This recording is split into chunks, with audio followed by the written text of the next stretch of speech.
এবার হলুদ দিচ্ছি। এবার এই দেখো কাঁচা তেল দিচ্ছি, সর্ষের তেল।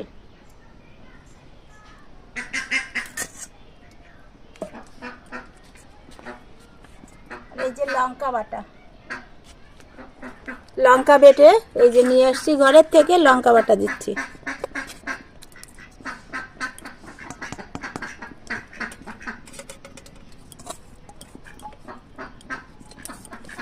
এটা এবার ভালো করে মেখে নেব।